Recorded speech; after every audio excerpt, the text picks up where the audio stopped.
MPG News, berita digital tajam dalam berita masa kini.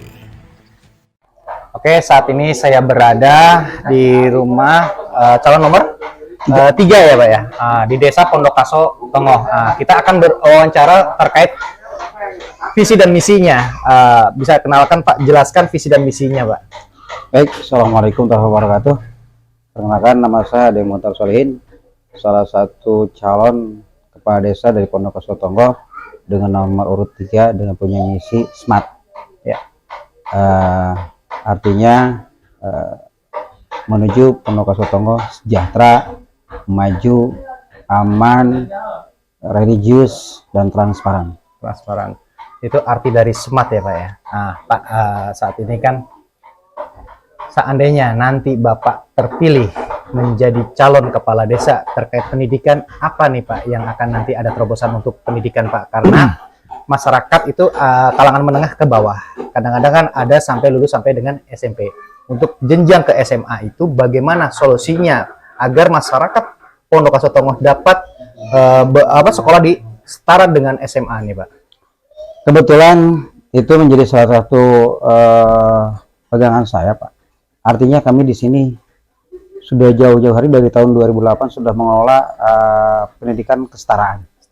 Jadi diharapkan kalau memang saya terpilih atau diberikan amanah oleh Allah Subhanahu wa taala menjadi kepala desa, itu bisa menuntaskan wajar Dikdas 12 tahun dengan membantu masyarakat yang membutuhkan ijazah dari SD sampai SMA walaupun dia sudah bekerja. Jadi dia bekerja tidak meninggalkan pekerjaannya tapi sekolahnya tuntas. Kita ada program kesetaraan, paket A, paket B, paket C, dan insya Allah itu bisa dikolaborasi dengan program desa.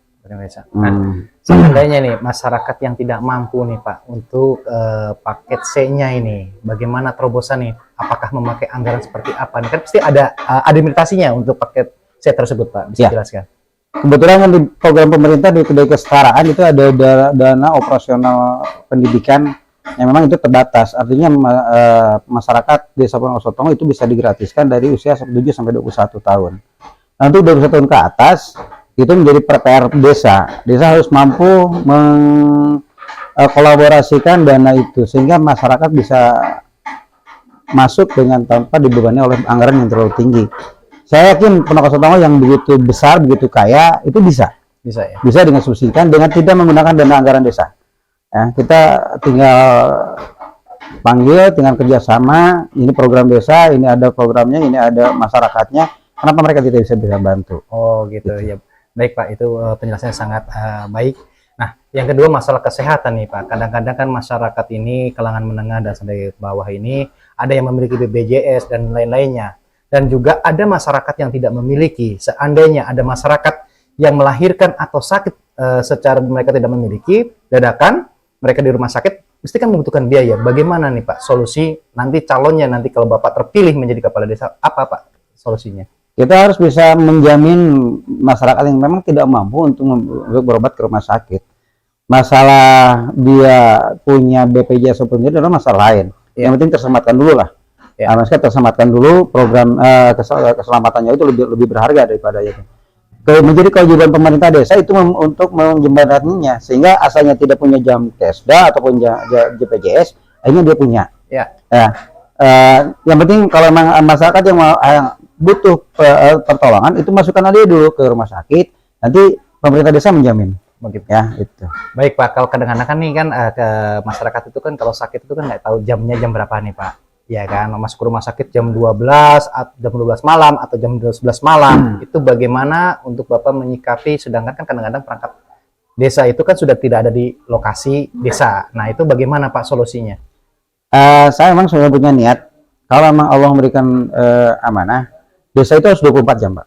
Oh gitu. Artinya 24 jam, seperti kasus yang tadi ditanyakan oleh Bapak, nanti akan tertangani secara langsung. Siap. Ya, jadi ada piket lah di desa itu dari setelah selesai itu ada piket dan gitu kita harus punya anggaran untuk piket itu kan.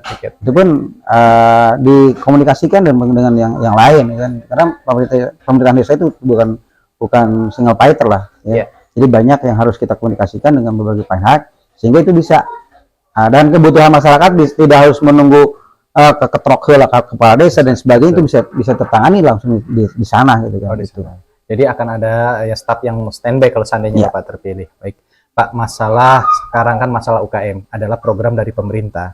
Apalagi selama 2 tahun kita ini terlanda oleh kasus COVID-19, otomatis perekonomian kita agak menurun ya Pak ya. Nah, kadang-kadang UKM mikro, menengah sampai ke atas, menengah sampai ke bawah, itu mereka kadang-kadang ada masyarakat yang membuat rengginang-renggining kehabisan modal. Karena apa? Baru saat inilah kita dikasih renggang untuk bisa berusaha. Seandainya masyarakat membutuhkan dana itu, bagaimana Pak? Apakah nanti Bapak ada solusi untuk terobosannya seperti apa? Oke, untuk masyarakat IKM atau industri kecil menengah, itu sebetulnya kita punya aset itu. Asetnya adalah masyarakat mampu membuat industri. Ya. Aksesnya harus kita buka. Akses dari Dekaporindak, dari Dinas Koperasi dan semuanya kita buka. Sehingga permodalan itu bukan hanya dari desa. Kita desa harus bisa buka keran itu lah. Jadi saya yakin kalau itu dibuka, masyarakat tidak tergantung pada perbankan dan sebagainya. Karena di pemerintah banyak program yang kadang-kadang belum terserap karena memang aksesnya belum dibuka. Betul. Nah, masyarakat desa punya asetnya seperti tadi, kemungkinan mampu membuat rengginang dapros atau disebut dengan singkatan RRD gitu kan. Ya kita sebagai fasilitator, pemerintah desa harus buka aksesnya, akses permodalannya, akses perizinan dan sebagainya, sehingga di Ponorogo bisa menumbuh kembangkan perekonomian kecil itu. Begitu. Berarti nanti kalau seandainya masyarakat, Bapak sudah menjalankan program tersebut dan masyarakat ini memproduksi, bagaimana solusinya untuk pemasarannya nih Pak? Ya, kalau pemasaran kita bisa kerjasama dengan pihak lain. Artinya tadi kan di Koporindak ada, di koperasi ada, terus kadang-kadang banyak ada pameran dan sebagainya, selain dijajakan secara umum gitu kan gitu. Mereka kita ikut sertakan di pameran-pameran, ikut sertakan dengan event-event yang mengembangkan IKM atau UKM tersebut gitu ya. Oh gitu, baik Pak. Jawabannya sangat lugas. Pak, terkait masalah sampah nih Pak. Saat ini kan banyak sampah ya kan, saya juga pernah lewat jalan. Kadang-kadang ada air dari jalan itu melumpah. Kadang-kadang kendalanya adalah sampah tersebut. Bagaimana nih Pak untuk mengatasi terkait masalah sampah yang ada di daerah Pondok Kaso seperti apa? Oke. Kebetulan itu salah satu program prioritas saya. Jadi saya punya program sampah menjadi berkah. Artinya pemerintah desa ini akan mengelola sampah itu menjadi berkah untuk masyarakat. Karena hari ini pengelolaan sampah yang ada di Desa Ponorogo itu malah pengelolaannya bukan oleh orang Desa Ponorogo, di luar orang Ponorogo. Kadang di luar di Kecamatan Cidahu. Nah, nanti kita akan maksimalkan BUMDes.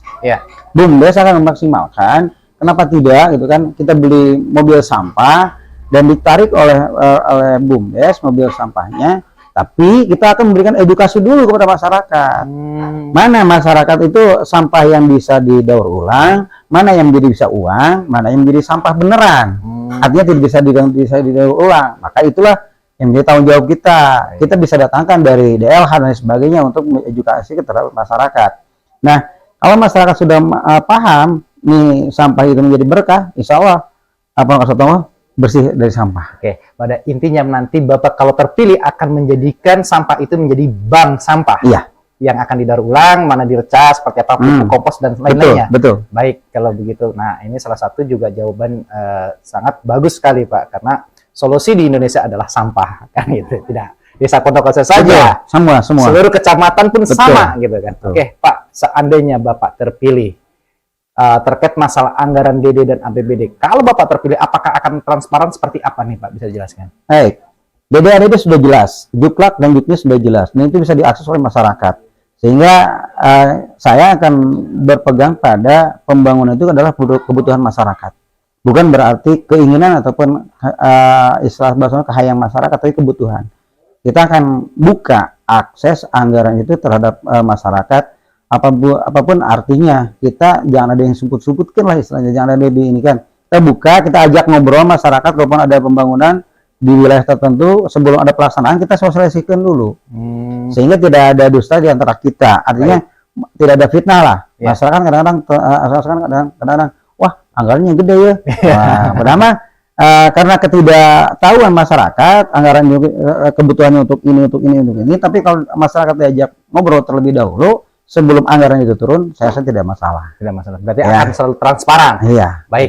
Yang terakhir nih Pak, seandainya Bapak terpilih menjadi kepala desa, akan menjadi sorotan di publik nih Pak.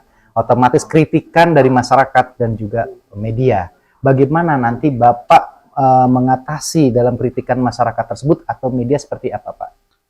Justru saya berterima kasih kalau memang ada masyarakat mengkritik saya. Berarti mereka sayang terhadap saya. Baik. Ya. Karena kalau kita atau saya tidak dikritik, berarti saya seolah asapang benerna, cek bahasa Sunda temanya, asapang benerna. Sehingga kajong jonan ya, kajong jonan padahal itu salah. Tapi kalau ada kritikan itu berarti masyarakat sayang terhadap kita, sehingga kita bisa meningkatkan kualitas. Baik kualitas pemahaman kita, kualitas dalam pelayanan terhadap masyarakat. Maka ada program di saya pribadi adalah subling. Subling itu adalah untuk menyerap aspirasi masyarakat dan menyerap kritikan masyarakat.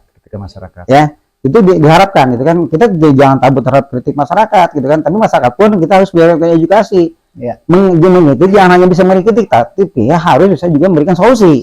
Baik, betul. Ya gitu kan. Ya. Kadang-kadang kan ada masyarakat hanya bisa mengkritik saja, tapi pas tanya ke kudu kumaha, teu apalin. Nah, kita akan feedback lah, akan memberikan pemahaman kepada masyarakat. Itu orang kritik, tapi juga kita harus memberikan solusi. Baik. Gitu kan. Jadi sehingga ada jalan yang bersama-sama bisa dijalankan secara bersama-sama. Intinya tidak ada masalah yang tidak bisa diselesaikan apabila kita bisa berkomunikasi. Berarti intinya Bapak kalau terpilih akan siap menampung kritikan dan aspirasi dari masyarakat. Iya.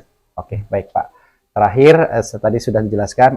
Nah, harapan Bapak kepada masyarakat Pondok Kaso seperti apa? Sok mangga jelaskan. Baik, harapan saya terhadap masyarakat Desa Pondok Kaso Tonggo dalam pemilihan kepala desa ini, berlakulah secara jernih, ya, bersifatlah dikasih jernih, gunakanlah hati nurani, jangan sampai 6 tahun ke depan kita hanya bisa jadi penonton, ya.